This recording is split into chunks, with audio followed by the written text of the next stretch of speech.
Okay, so we'll be looking at another part of the Mabinogi Eternity post on the Korean site. So, art technician, character creation. As with most game development projects, the Mabinogi Eternity project was especially in dire need of professional technicians in each field. How are existing art resources rendered within the engine? What should I do to bring this to the new engine?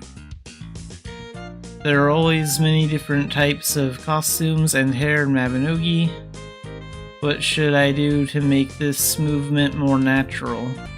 I really wanted to do it when I went to the new engine, but is it possible to express all the things that could not be expressed due to the wall of an old engine? Because we needed people to give us answers to all of this, generally the problem is solved through collaboration between artists and programmers.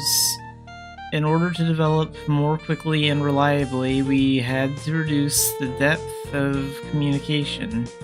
So we quickly began recruiting experts, art technicians with technical knowledge and experience, and artists in various fields such as character and background models, animation effects, and UI.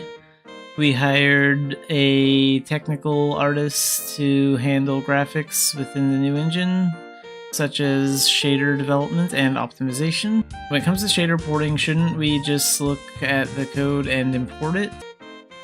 It is certainly true that you can look at the code, understand its structure, and import it in a form suitable for Unreal Engine, but the problem was that the code was very fragmented. Of course, just looking at the resource structure and final rendering result, I could see how the shader was built. But what was important to us was not analogy, but accurate calculation. Even if the calculation is slightly wrong, a completely different result will be output. I recreated the art resource production process and began to analyze the database and rendering related codes one by one. I was able to piece together all the meaningful information one by one. As a result, and we have this video here, so this is the result.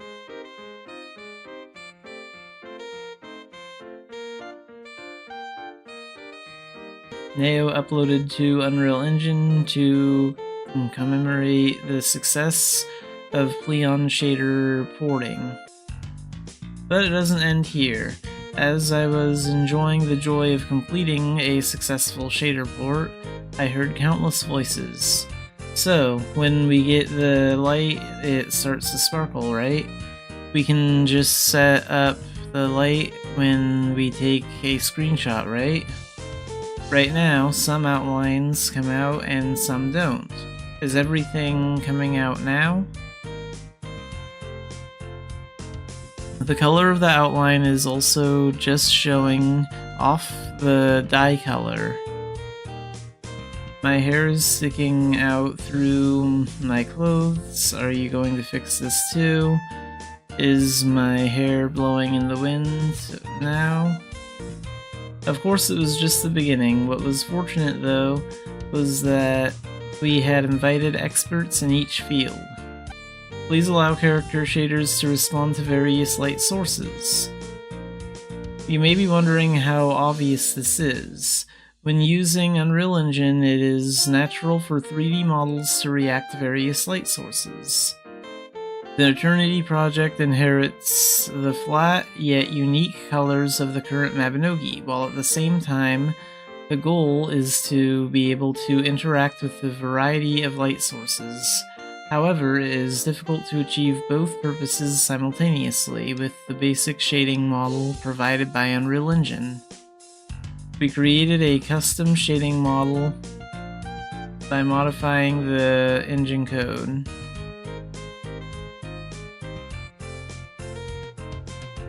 By removing the fine surface bidirectional distribution function and modifying it to adjust the amount and color of light hitting the surface, a cartoon-like expression is possible.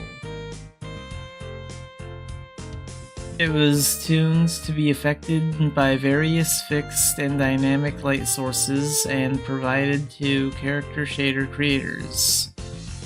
Simply put, if you only use the basic shading model provided by Unreal, you can lose Mabinogi's unique style with truly realistic light expressions.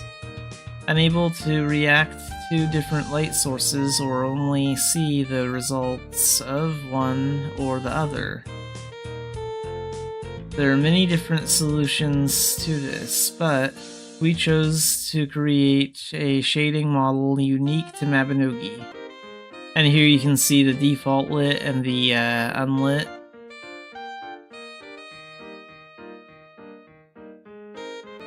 Good, now draw the outline too. Because the outline can give a completely different impression depending on its presence or absence, it is an element that can visually separate the background and the character. This is an element that would be disappointing if it were left out in a cartoon-style shader. As such, research is being conducted in a variety of ways. In the case of Mabinogi, a very thin outline is used. Due to engine limitations, it may be missing in areas where application is difficult due to translucent objects or some compatibility issues. There are many side effects, so all of these had to be resolved in the new engine.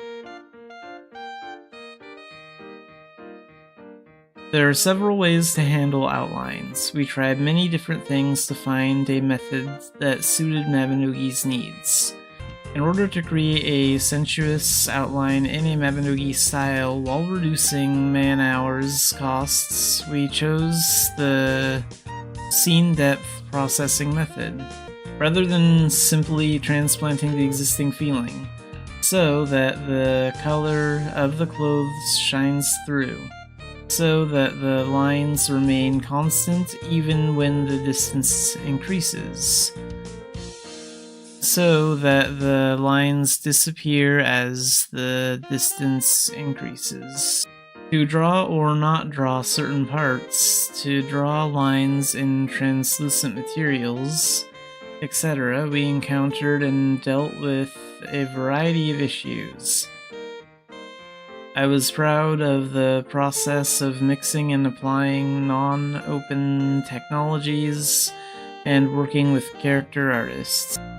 As an 8-year Militian who is still working hard at Mabinogi, I was really happy to hear the news about the engine replacement. So what about the dislocated shoulder? Are all the clothes and hair moving now? In fact, after the decision to replace Unreal Engine, shoulder dislocation was one of the most heard stories. I too was eagerly hoping for this as a Militian before becoming a developer. The programmers and animation technicians put a lot of effort into this part. In the existing Mabinogi, there were insufficient examples such as shoulder dislocation. There were many shortcomings such as polygons breaking when the character moved. At Eternity, we aimed to look as natural as possible in shoulders, hips, etc. And unlike the existing Mabinogi, many bones were added to express the detailed parts of fingers. Additionally, additional bones have been set to make customization more natural. With so many bones added, it is difficult to simply port existing Mabinogi animation files. Based on the existing Mabinogi animation, additional parts such as the fingers are being worked on step by step, and the costumes are also very diverse. In a typical MMORPG projector, the bones are often set and the costume design is designed to match the position of the bones. Since Mabinogi's costumes were already available in various designs, it was necessary to match the costume to patterns. It is not possible to infinite bones, and it is difficult to animate or control a large number of bones one by one. Many experts are working hard to successfully replace the Mabinogi engine. Of course, there is still much left to do. A core part of the technical art issue has been dealt with, but in addition, there are countless elements that enrich Mabinogi, such as expressions of materials. We will do our best until the Mabinogi engine replacement is successful, and of course, we will continue to do so thereafter. Alright, so the Eternity page on the Mabinogi Korea website has been updated. So there's a lot of new posts, and we're going to look at this one first. So, Aaron long-term repair plan. So today I would like to explain the various processes for importing Mabinogi's 3D resources into Unreal Engine. In general, commercial engines, resources created with 3D tools are imported through a format called FBX. The Pleon engine uses its own extension called PMG. Therefore, in order to import already created 3D resources into Unreal Engine, a tool to convert the extension was needed. Thanks to quick development of the tools, porting each region went very smoothly. So it looks like they've already ported like all these regions into the game, but they still have to go over them, edit them, and make them look good. Like add all the movement permissions and stuff. So we were able to quickly port all areas in Erin to Unreal Engine. Of course, it would be nice if it ended here, but it would be difficult to say that the porting was complete simply by importing it. So yeah, they have to like add all the movement permissions and stuff. And here you can see them importing like resources from the logging camp in this picture. This is like the Gold Isle.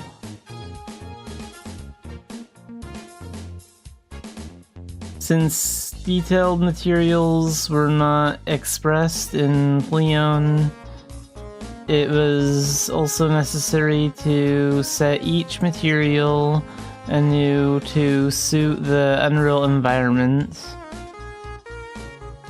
So like this is the road in Dumbarton. I think this is what it looks like with the Unreal thing. That looks really good if that's in Unreal Engine. Things that were made so long ago that their form itself needs to be renewed may need to be replaced by making something completely new.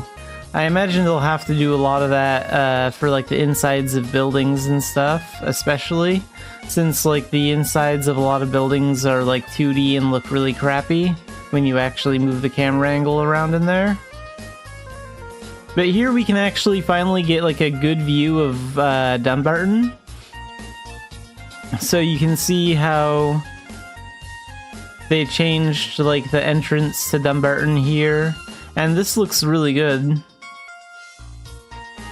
And also you can see like this board here, but it doesn't have like, it doesn't have anything on it where there'd usually be images. So it mostly looks like they're done with Dumbarton, but only after going through this process can you complete the background resources that fit the engine environment.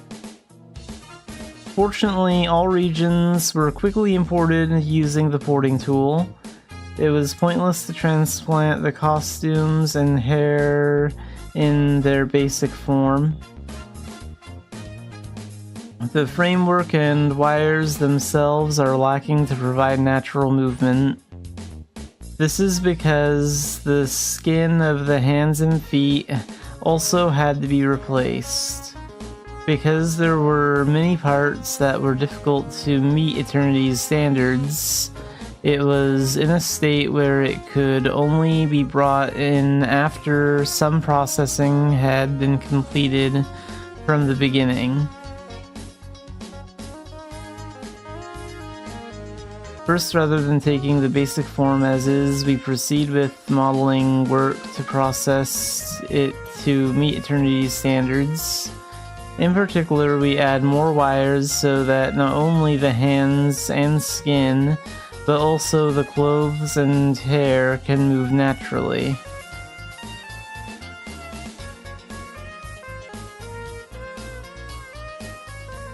Once the modeling is completed, a framework for natural movement is planted.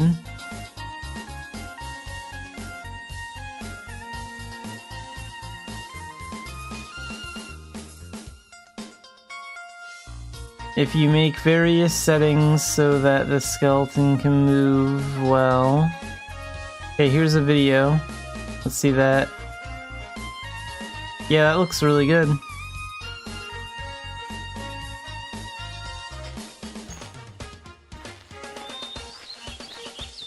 Of course, things with simple porting processes can be ported efficiently using automation tools. So here's like some weapons.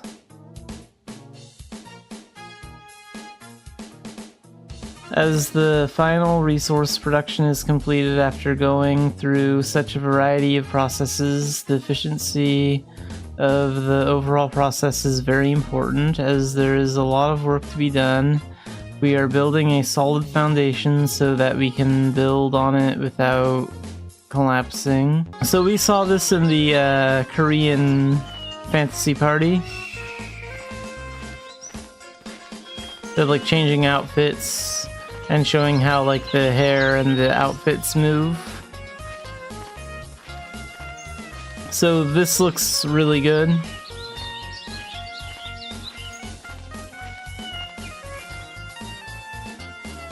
I like the way this turned out, and it kind of shows us that... It kind of shows us that, like, Dumbarton is in progress right now, and it's getting a lot better. You can kind of see, like, here, how the shingles don't look very good right here, but they look really good, like, in this image on the right. Like, look how much more detail they have now. The flow of time. So this is going to explain how time is going to flow in the Unreal Engine update. And this is a very long post, so I'm not going to read all of this information. I'm just going to read like some of the important parts, and we'll look at the pictures in the videos. If you think about the flow of time changes during the day, morning sunlight, noon, sunset, and moonlight in the night sky. The movement of light and the changing shadows are probably the first things that come to mind. As time passes, the position of light moves and the shape of shadows changes. So you can see that in this moving picture here, but for some reason the page is kind of loading this image slow. So I just opened it in a new tab, and you can see it right here. So like as time passes, the shadows are like moving and changing.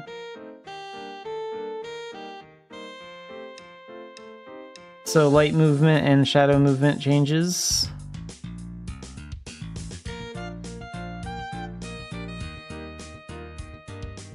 And here on the left we have the Turconale Bank in Pleon Engine, and on the right we have it in Unreal. So you can see how like the shadows are moving and changing shape, and how like the lighting is changing, and you can see like the clouds moving in the sky there.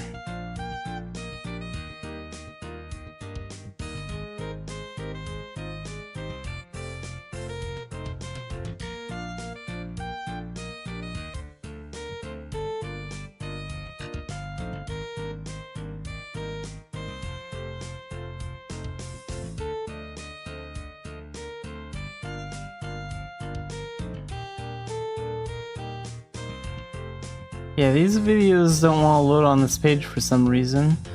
Hopefully anyone else that looks at this will have better luck than I'm having. But it seems to be working better if I just open these videos in a new tab. And here we can see, like, the shadows of, like, the lights and the windmill and the building, like, moving as time passes.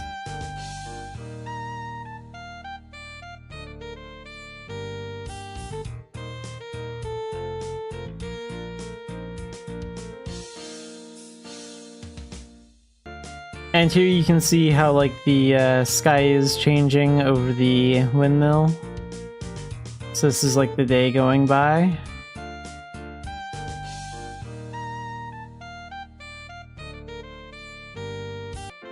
And this art looks really good. And again, this isn't final. It says not final right here and right here. So this is really cool. You can see, like, you can see time passing in the game. You can see the clouds moving. So this is what it's gonna look like in Turconail when the Unreal update comes out. And that looks really amazing.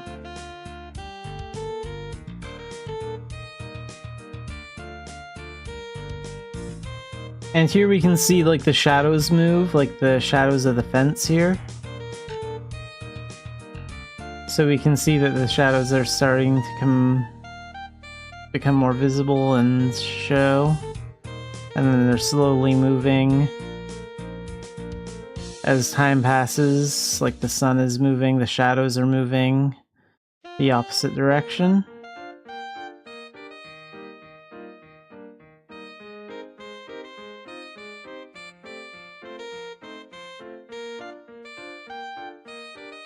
And then this will show us rain. So they also showed this during the fantasy party in Korea.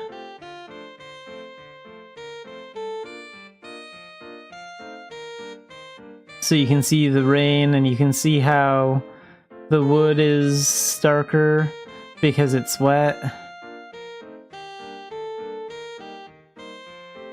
And you can see the raindrops, like, soaking into the wood. That looks really good.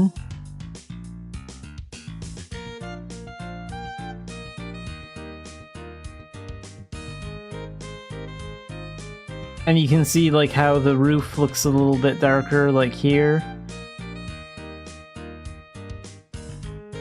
Because it's, like, wet, and so is the stone to the building.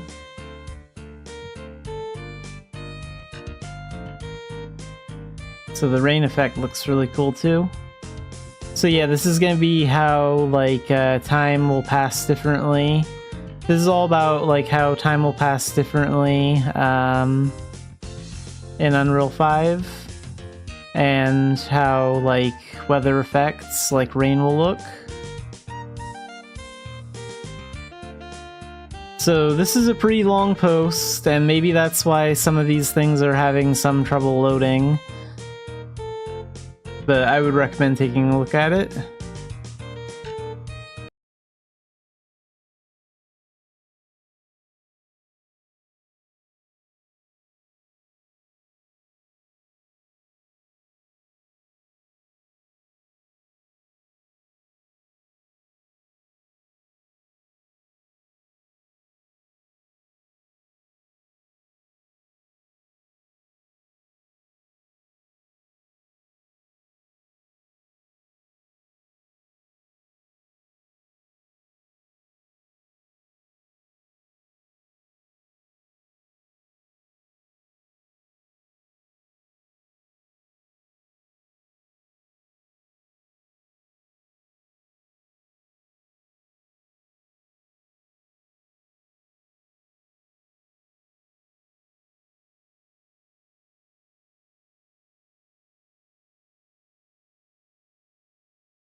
Alright, time to play Mabinogi. So, a lot of commerce today. We're game for 30,000 points today. We got 50,000 points yesterday.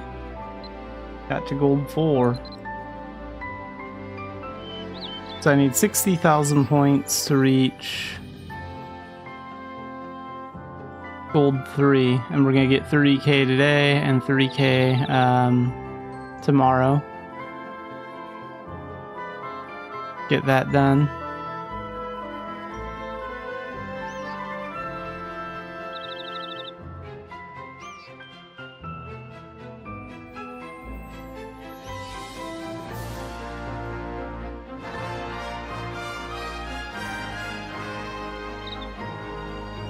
So 310,000 would be the 30k mark. That's gonna be my goal.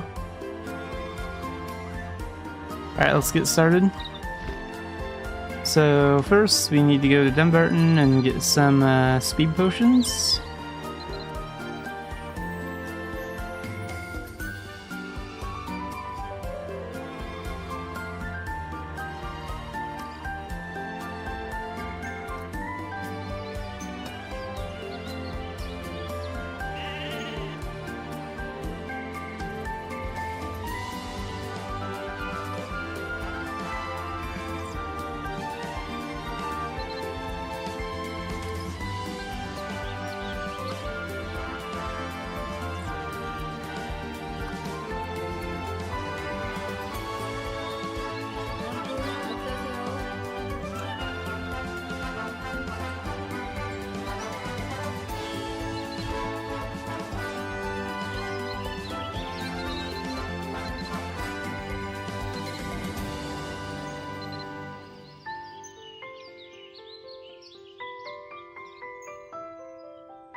And let's see what they have in Dumbarton. Maybe there's something I can take over to Idia before I start using my speed pots.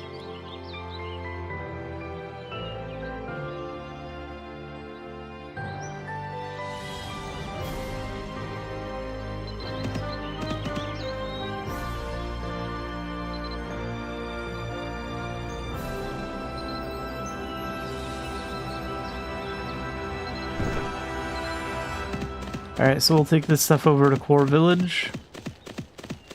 So Port Cobb is just over here.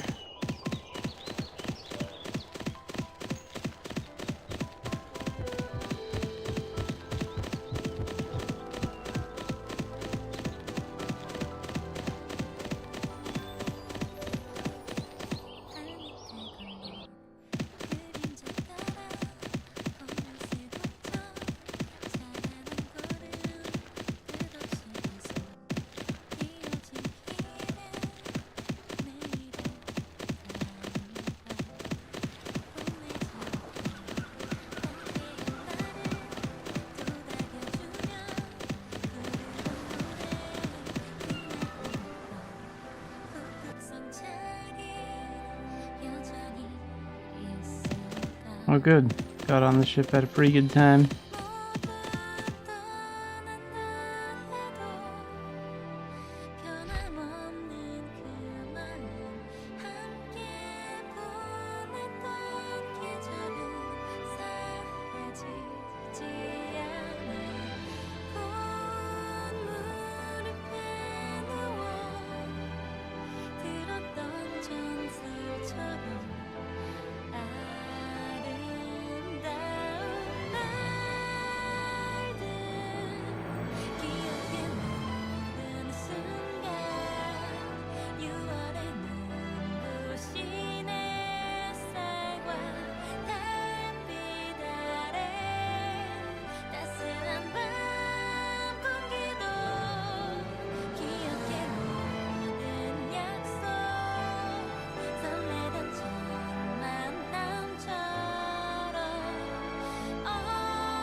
Okay, so off to Core Village now.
Okay, so we made a lot of profit off of that, and they have coracle rubbers, so we'll take that to Aquila.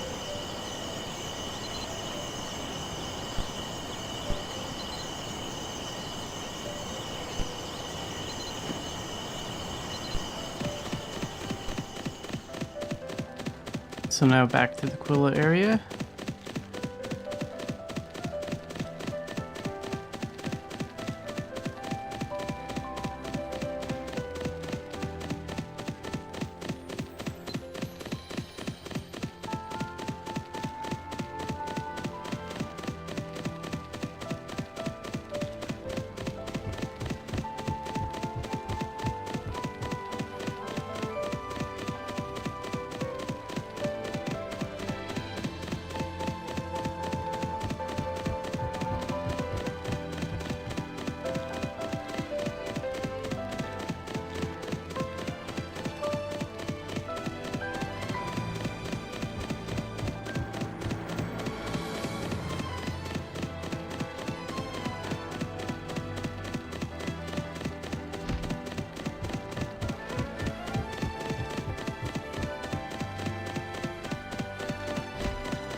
Okay, so where should I go next?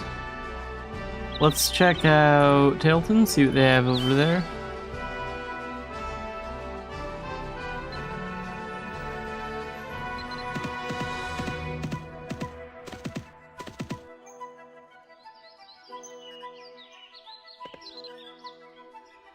Alchemy crystals. Oh good, and they actually have a lot of them.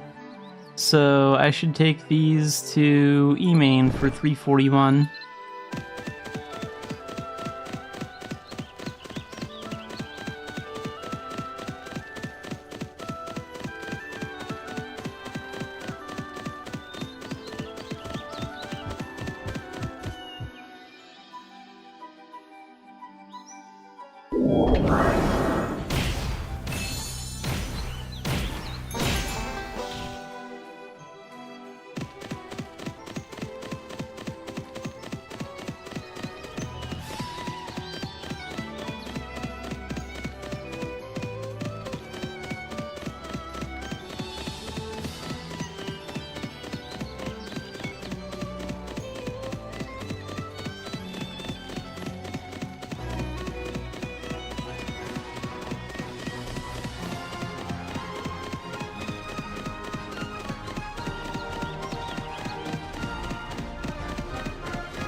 Okay, so this time I should take alchemy crystals to Bangor, so that's going to be the next destination.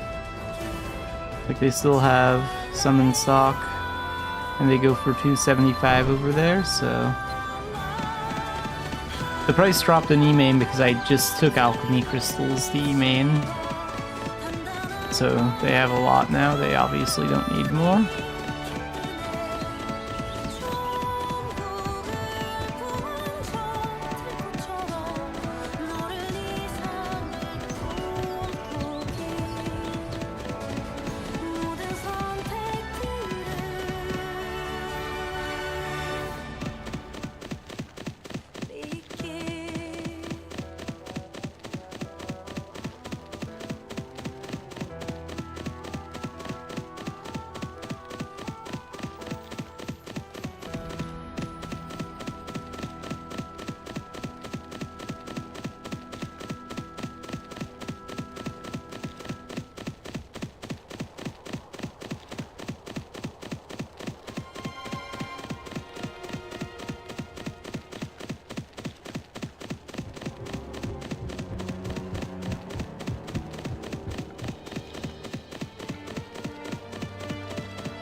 Hey John, welcome in. And yeah, I've been focusing on commerce for my last couple of Mabby streams. I'm gonna try and go for Challenger this season.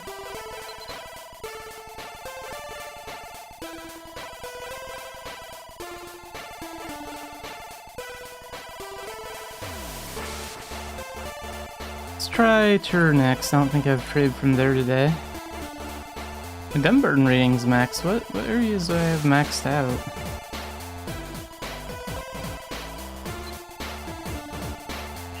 Dunbarton and Core. Those are the only two? Okay, so Tur still needs some work.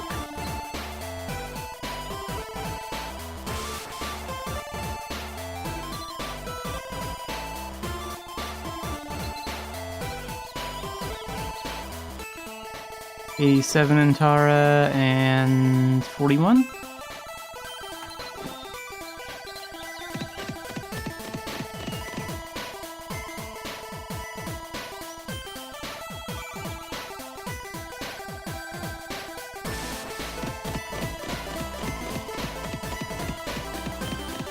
I played a little bit of Phantasy Star Online when it like first came out, but only for maybe 5 days, maybe a week.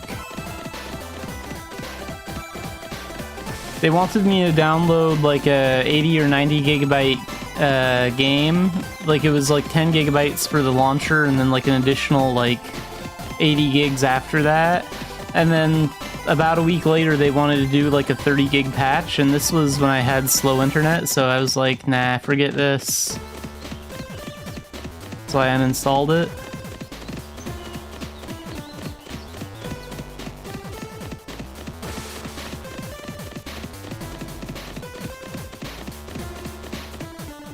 I do remember the combat in that game was pretty fun, though. That was probably like the most memorable thing about Phantasy Star Online.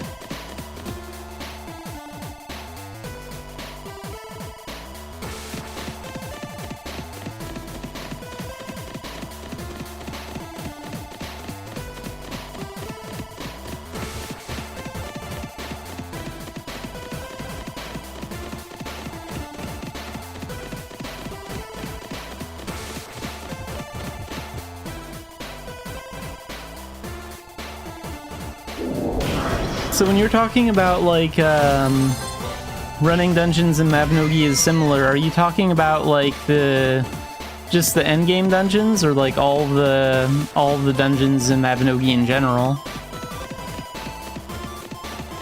Because the endgame ones have a little bit of a different feel to them.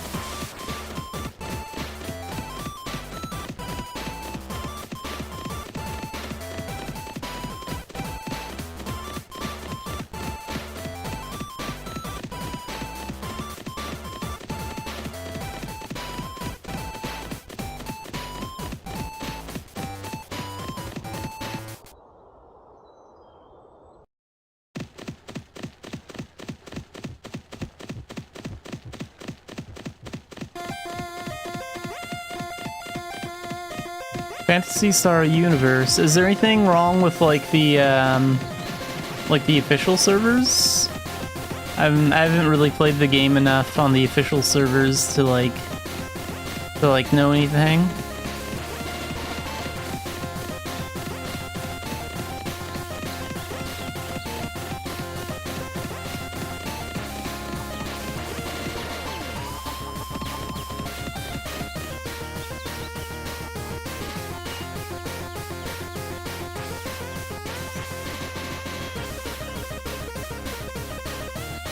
Oh, it's shut down. Okay. I didn't realize the game was even gone, if I'm being honest.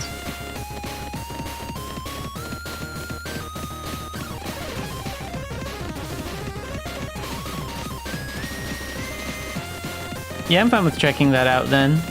Like, usually with private servers, I like to investigate before I give them a chance, because who knows how long they'll be around, and I'm not really a fan of private servers if like a live version of the game exists, but if the game is already like gone and it's just being brought back purely, you know, for the players that want to continue playing it, then yeah, I don't really have a problem with that.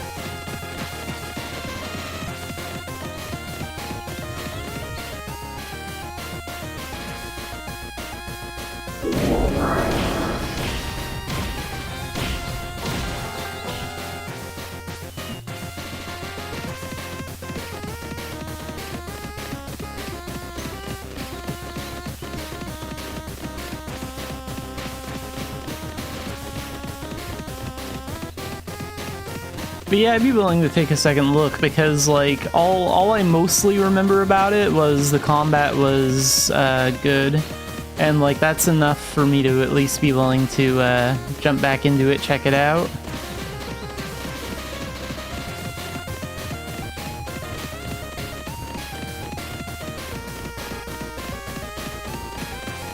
Oh, that's good. Yeah, sometimes companies have no problem with private servers. Like, they figure, we're not making money off it anymore, it's just for fun.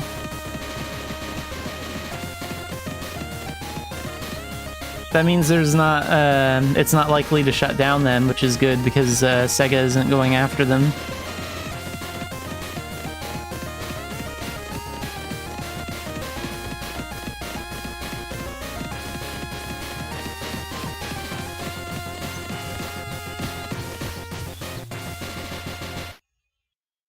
Oh, I think I looked that up on Steam once. I think you recommended that in the past. I haven't tried the demo yet, but I did actually check out the game page.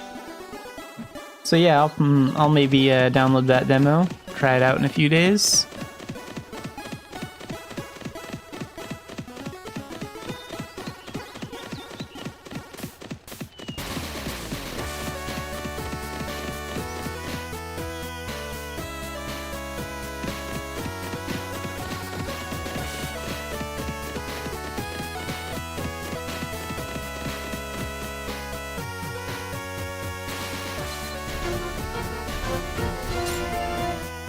And then these things too. And let's see what they have in Tailton next.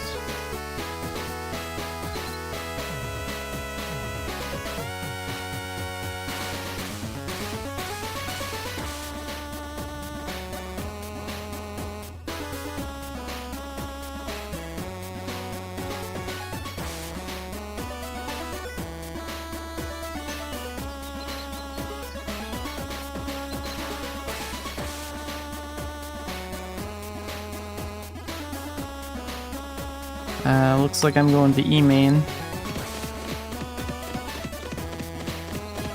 I have played Forever a little bit. Like, Forever is an MMO, isn't it? I think I played, if that's the one I'm thinking of, I think I played that like on launch day actually, and it was okay. I haven't played it since launch day. I think I played it for like 2 days, and that was about it. And then I thought, like, this is a really fun game. It has a lot of potential, but it doesn't feel like it's polished enough yet. So I'll come back to it in like half a year from now and see where it's at.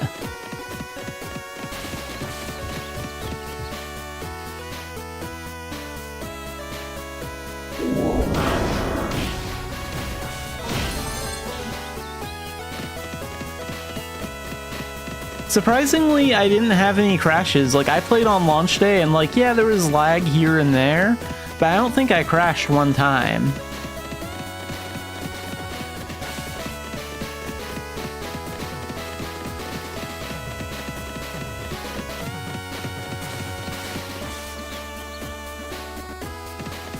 But yeah, I'd definitely be interested to see what direction that game takes.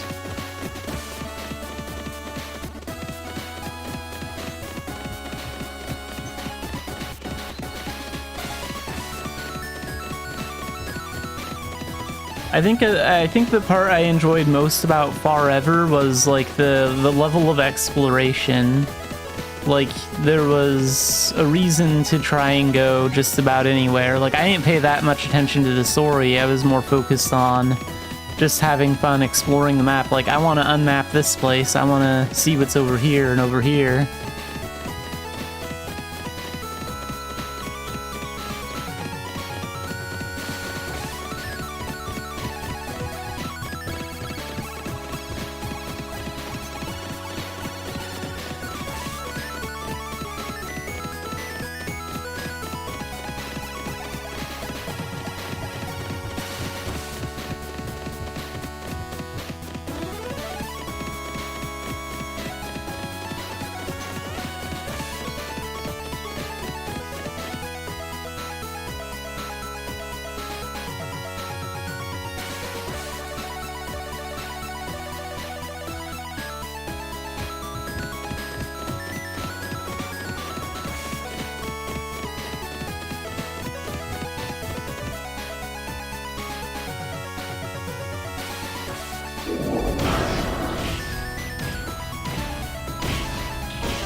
Yeah, there's a lot of games I should check out, actually, like...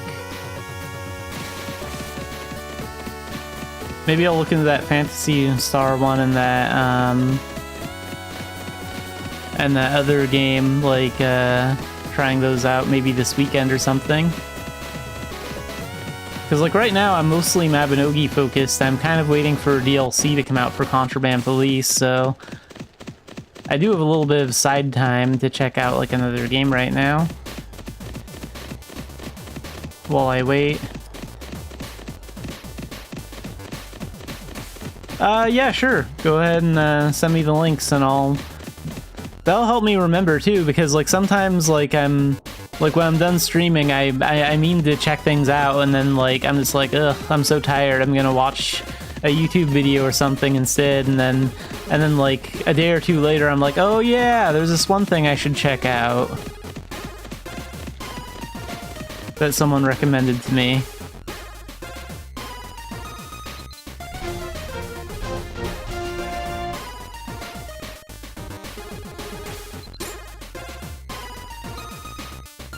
Let's see, butterbeer or triple pasta butterbeer. So we're gonna go for that next. Take that to Tilton.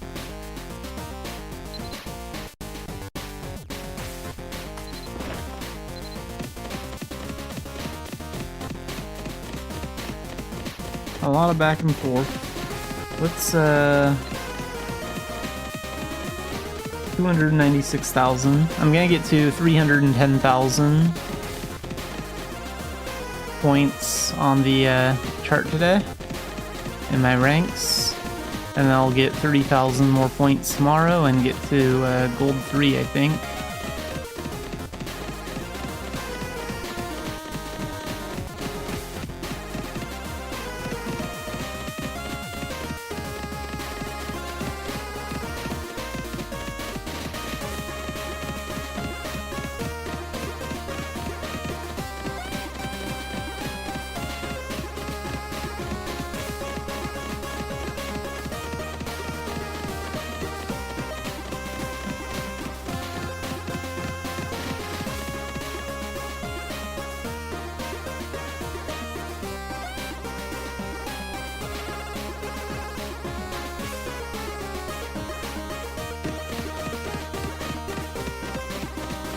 Hey, I mean, I'm more than happy to, you know, check out the store page, take a look at it, you know. At the very least, put it on my list. There aren't too many new games I'm really looking forward to right now anyway. Like, I am busy with a few games, but I'm mostly just waiting on a DLC for Contraband Police and playing a lot of Mabinogi right now.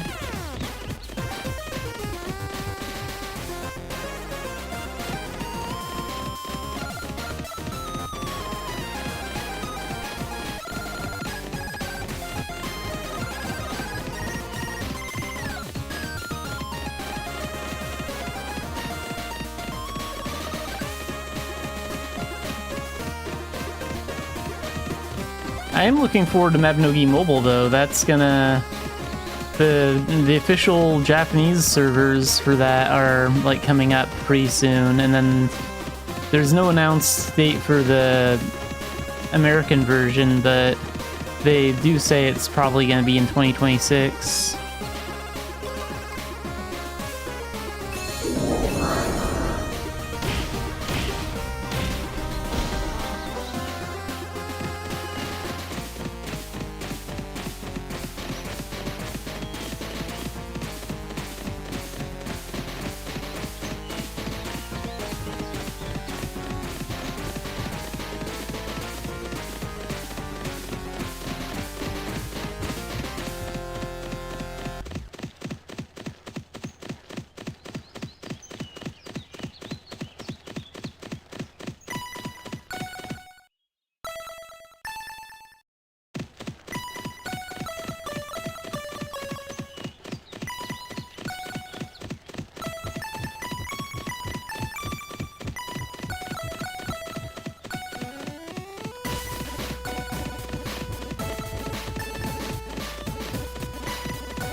Oh, and come to think of it, the alpha testing for Eternity in Korea is starting like early September, I think. They're gonna have like a 3 or 4 day period, I think, to like play Eternity over there. If they're allowed to make videos on stuff like that, I'll keep an eye out for those. I'm not sure if they're under NDA or not.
So if these speed potions wearing off soon, maybe I should take something from Dumbarton next.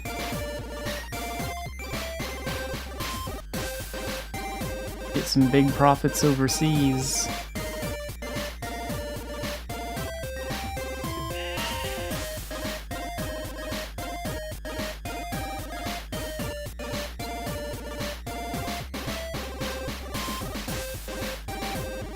I need about 13,000 more points to hit my goal today.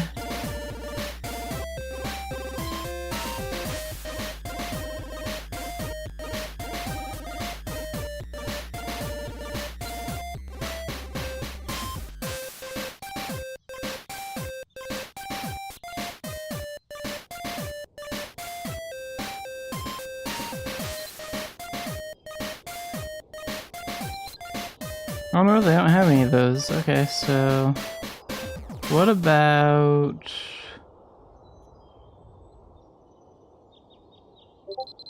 Core Village? What do they have over here?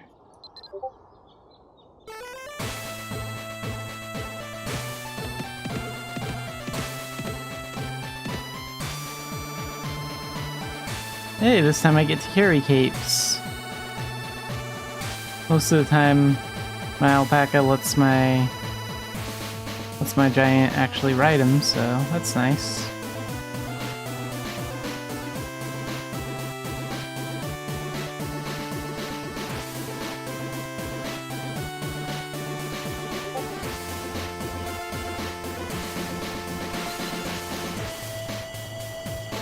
Oh, they do have Corporal Rubber.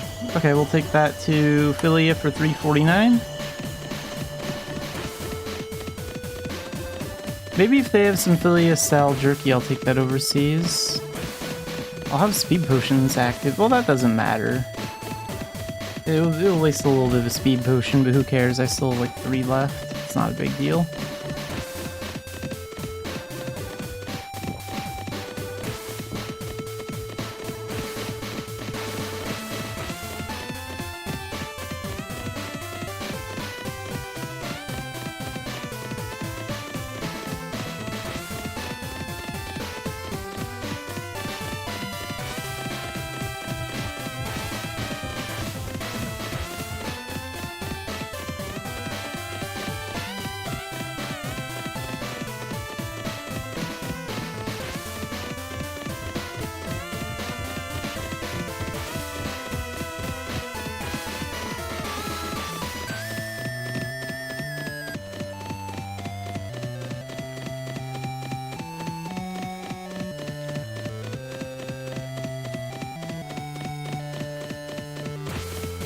Oh, the giant lion's out there.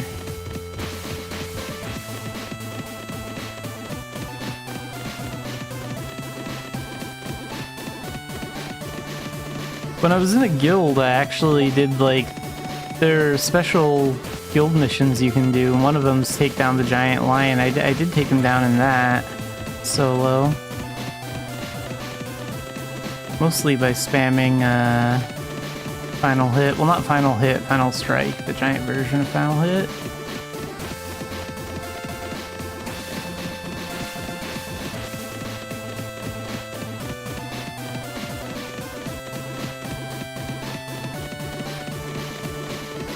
No bridge. Well, that won't do at all.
Okay, so do they have any Philly style jerky?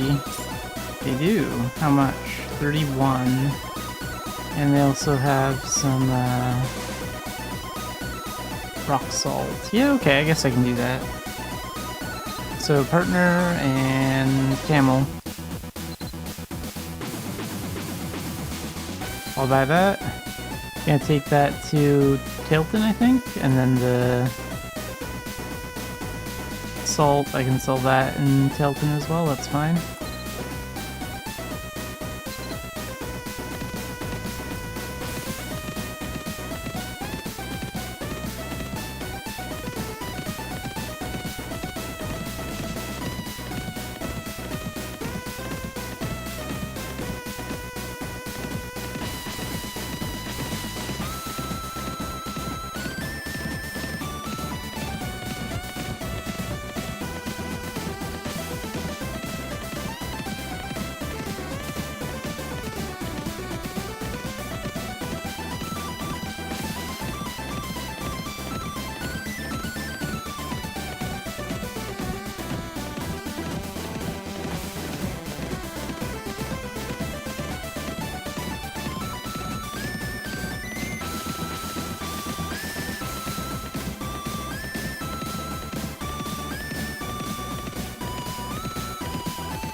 Fantasy Star Universe. This is the private server. Only takes up 5 gigs of hard drive space. Why was the original one like 80 or 90 gigs then? That was through the Microsoft Store and all that bullcrap back in the day. But overall reasonable requirements.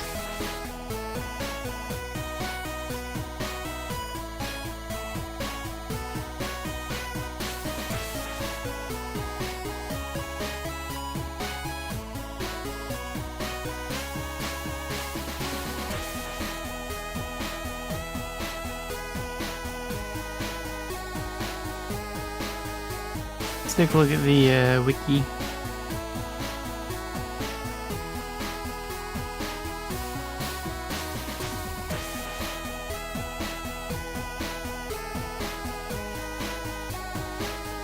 What areas?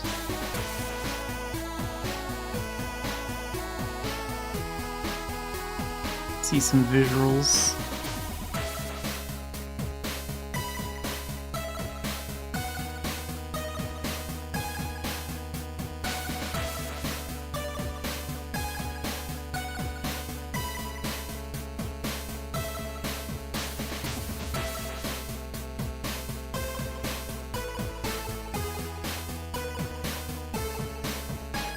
Yeah, graphically it doesn't look too bad.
Oh, so this is the Fantasy Star Online one, it looks like.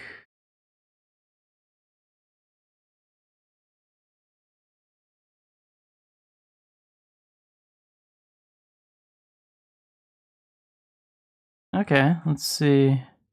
What about,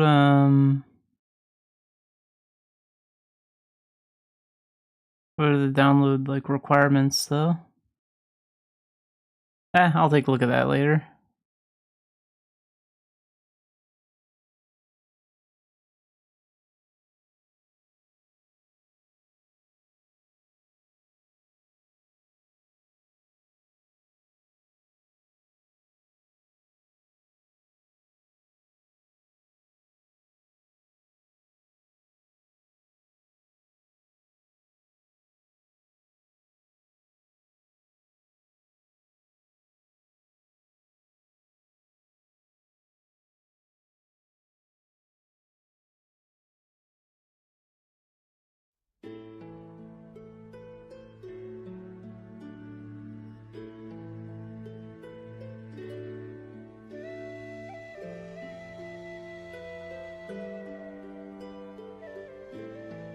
I've definitely seen that Atlas game floating around. Like, I've been to that store page like 2 or 3 times, and I've seen the name. That one does look kind of interesting. I don't know I'll try it, though. Like, I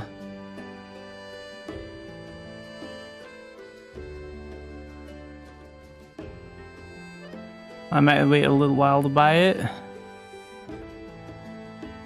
That's definitely on my list.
So for this, I'm taking it to Tailton.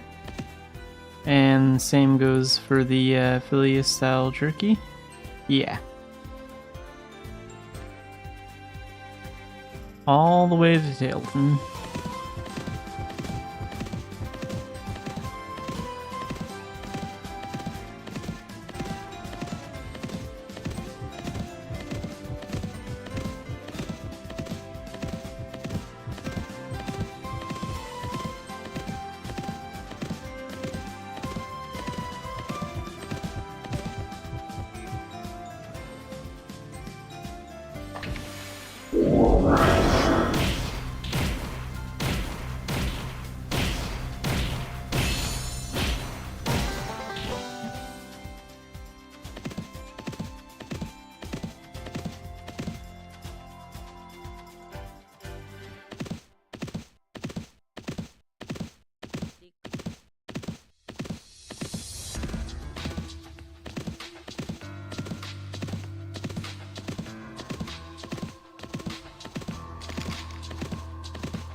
Oh, so there was a massive price drop for Philly style jerky here. That's worth a lot more than E-main right now. So I should take it there.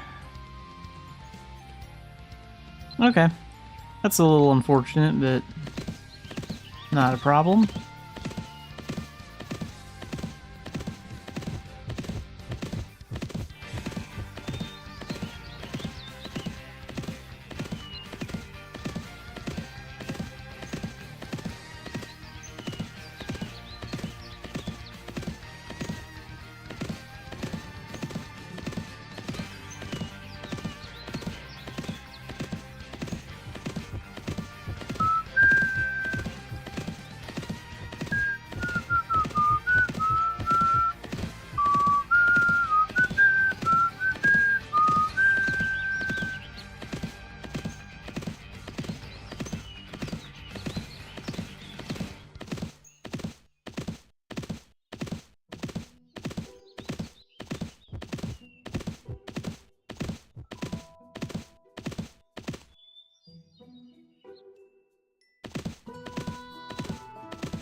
Such a good track.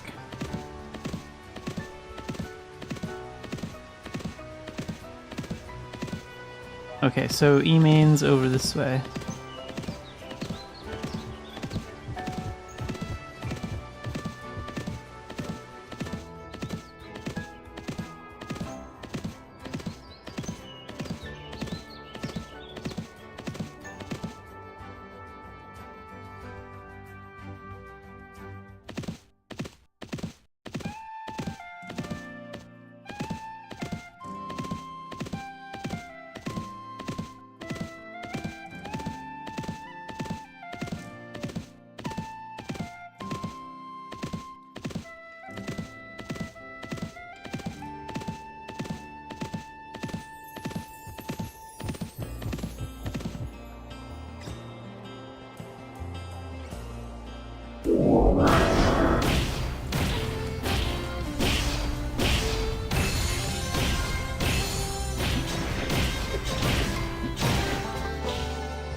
Okay, so we'll sell this Philly style jerky here then, since it's worth so much over here now. And then butterbeer is worth 47 in Tilton, so we'll take that over there next.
Maybe I should try trading from Cobb next. I don't think I've tried trading from here yet.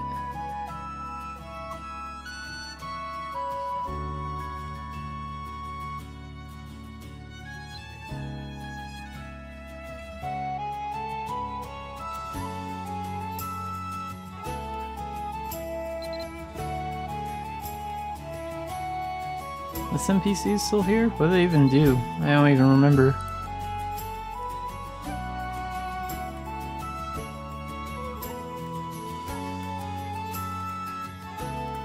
Divine Phoenix Feather. Oh, it revives the whole party? That's worth nearly $1 million. I don't know about that.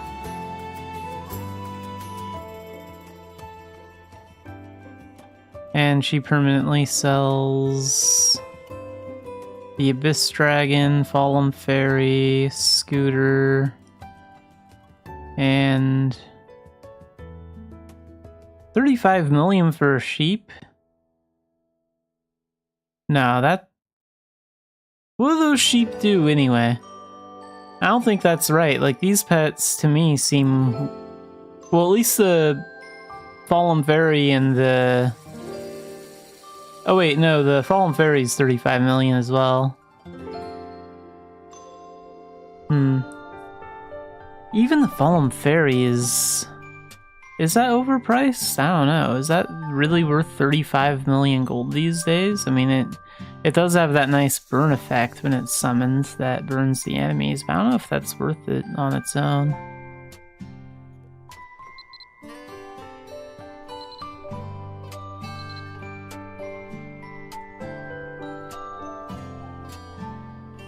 The sheep is definitely not worth 35 mil.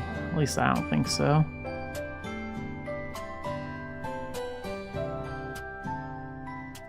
Anyway, let's not get sidetracked. We're here to do commerce.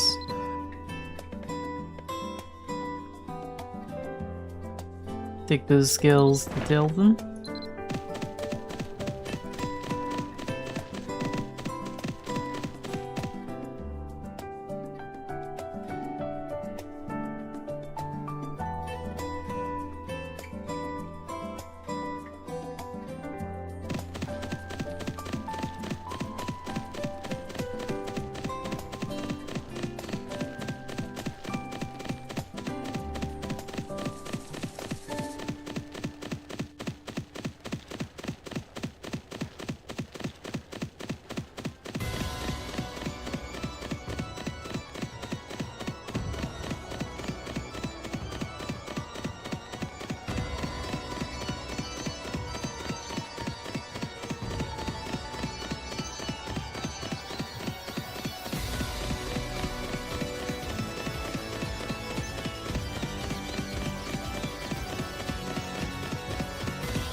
So where should I try trading from next? I've done a lot of runs from Tilton and E-Main.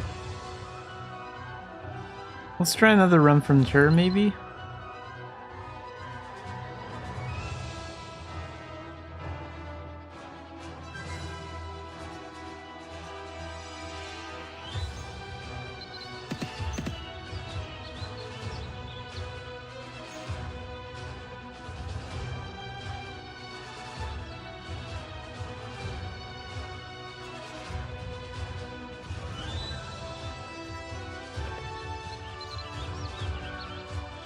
Wow, they don't have anything here. Okay. So not here then. What about...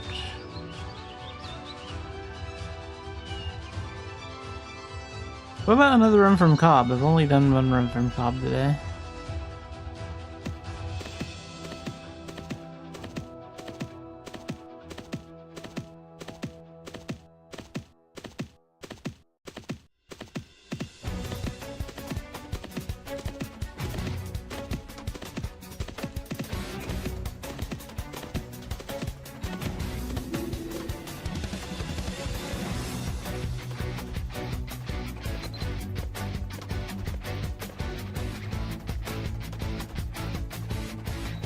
So take this stuff to E-Main for 86.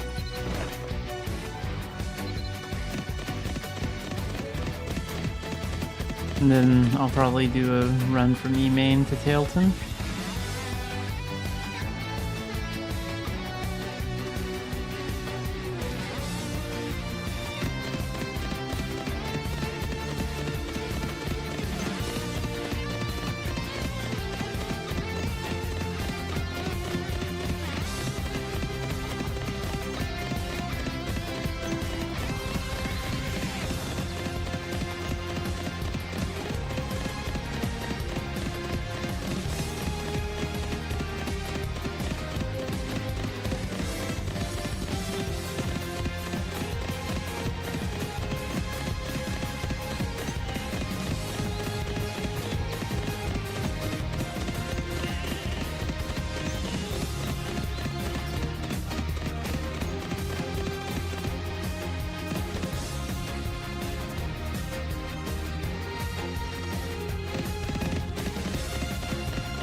So I guess I should take those alchemy crystals to... Wait a minute, they sell for $291 in Tara? That's basically right next door. 308 in Cobb. That looks like it's the best spot for them, so... We're gonna get some of those. And head to Cobb, and then maybe we'll trade from there. After.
Actually, with these speed potions ending, maybe I should Maybe I should like get the rest of the way to Cobb without using speed potions.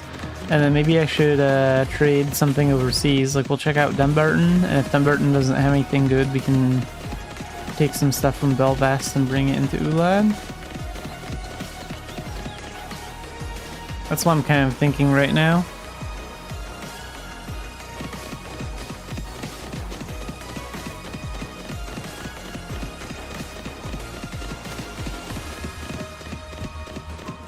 There goes my speed potions.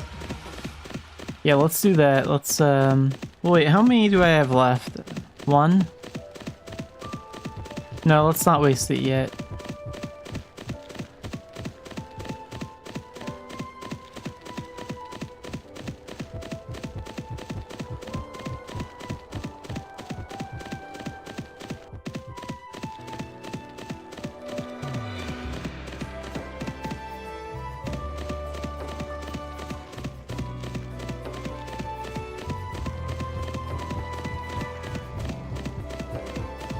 It's kind of annoying how these materials that spawn all over the map, like it's kind of annoying how those block the main roads sometimes.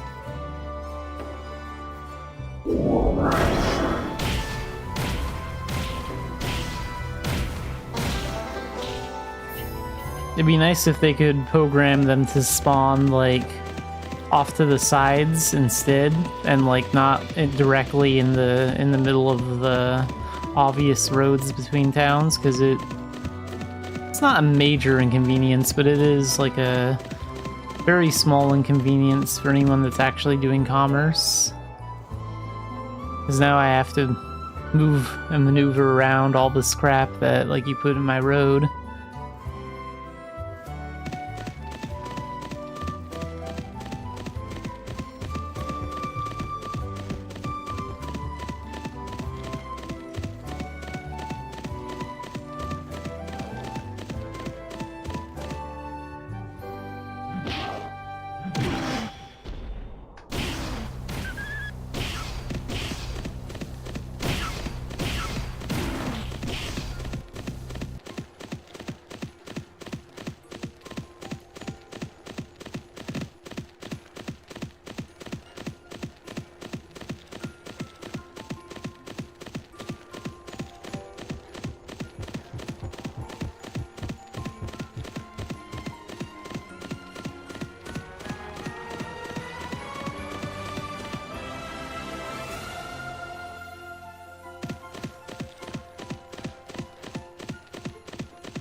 So do some trading, and we'll sell this here for 308. And let's see if they have anything good at the Dumbarton Trading Post. If they don't, I'm going to Belfast and we'll bring some stuff from there over to Ulan. Gonna do like 1 or 2 more commerce runs. One big run and then maybe one smaller one to finish things off if I need to.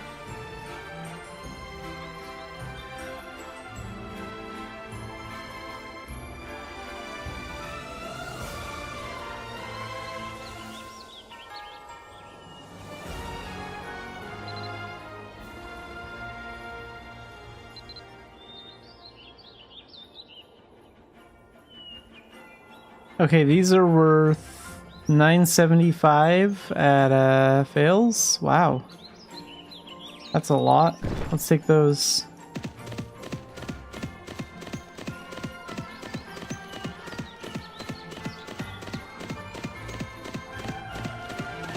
How many points do I need? I can get 2,000 points from this, so yeah, I want to finish this run as soon as I can. Let's use that last speed potion now. Some of it will get wasted on the ship, but not a lot.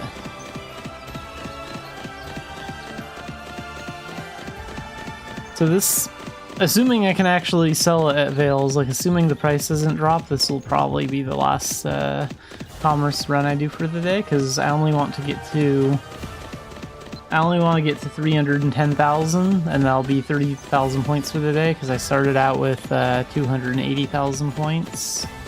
And we'll get to 310, and then we'll need 30k more to get to, what is it, gold 3? Yeah, so we'll get those 30,000 points tomorrow and get to gold 3.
Alright, and while we wait to depart and get to Port Sella, I will be right back.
Alright, we finally made it. So, let me guess, the price dropped. No? Still $9.75? Let's hope I make it in time.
Alright, we're finally in the Vales area, so still $9.75, that's good.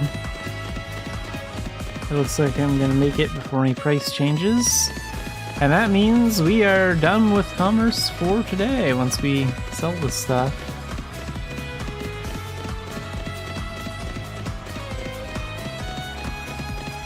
So it took about 2.5 hours to get 30,000 points.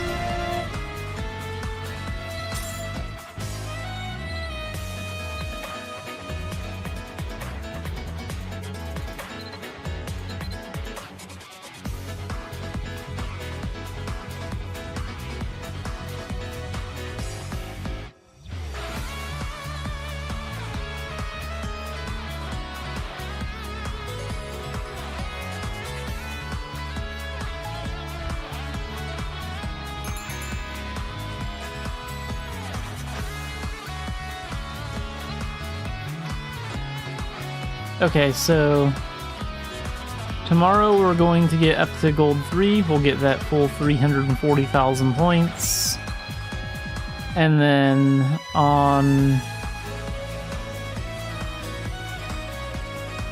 we'll need 60,000 to get to the next one. So on Monday next week, we'll get up to 370k points. We'll get 30k points on Monday. And then we'll get the other 30k points on Tuesday and get up to 400k, so we'll get to Gold 2 by Tuesday, and then we'll get to 430k points on Wednesday, so halfway to Gold 1, and then we'll get the other 30,000 points to get to 460 on Thursday that week, so we'll hit Gold 1 before the end of next week. Then there's just the Platinum and the Diamond ranks. And then Challenger. So overall, I think we're making good progress. Like, if we hit Gold 1 by the end of next week, I'd be very satisfied with that level of progress. That's good enough for me.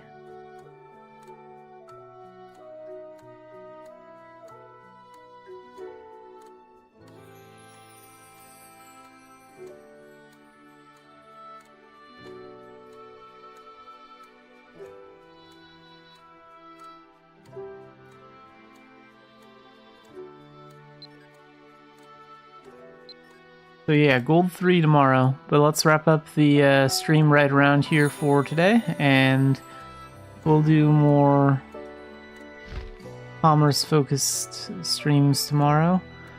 I should probably use these before they expire, because...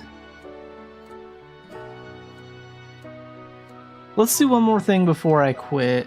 Let's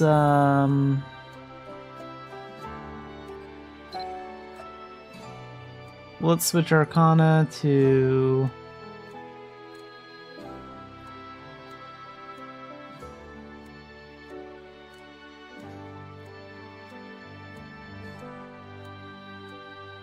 Blazing Brawler.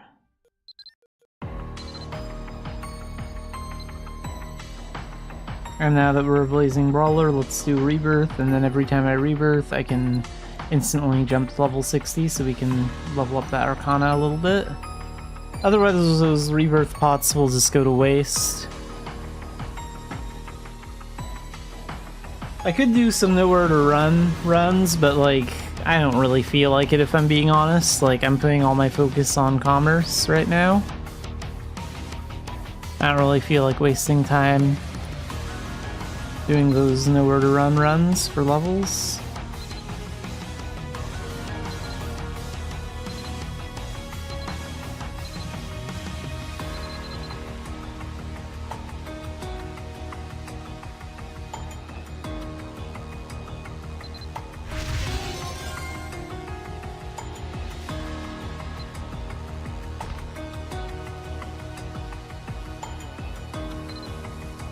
Then we'll get these used up. I guess I still have 11 days on those, but for now let's get the ones that are really close to expiring used up.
Okay, this one will push it to level 45.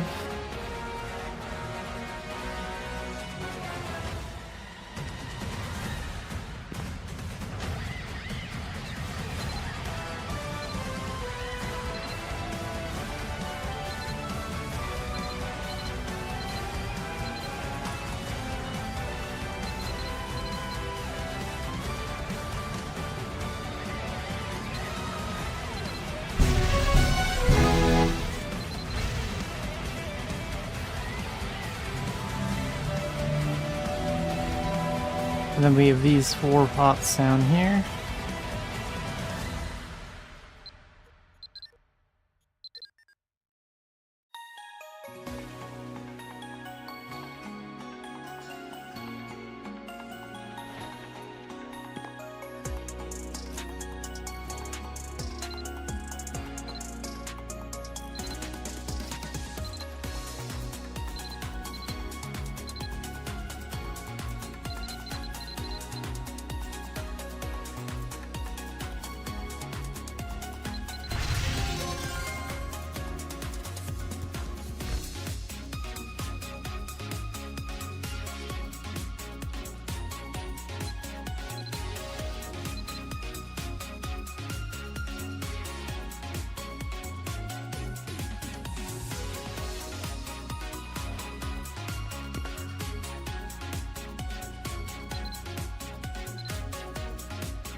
And last rebirth pot.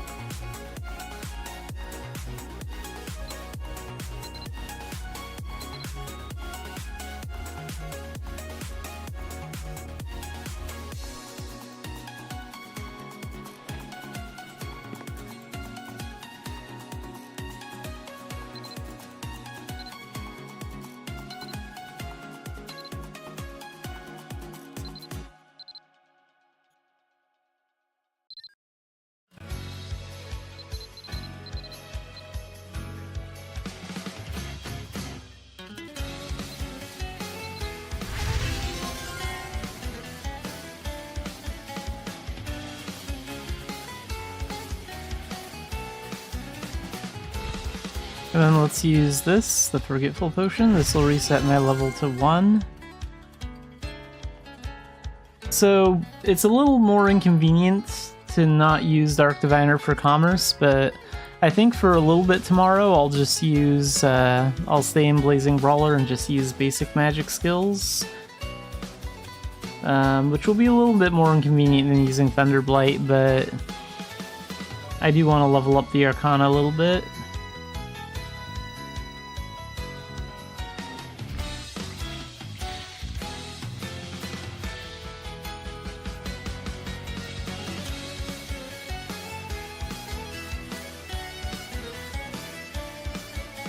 Alright, now that I've used up all those pots before they expire, we're going to wrap things up here, and we will do more commerce stuff tomorrow.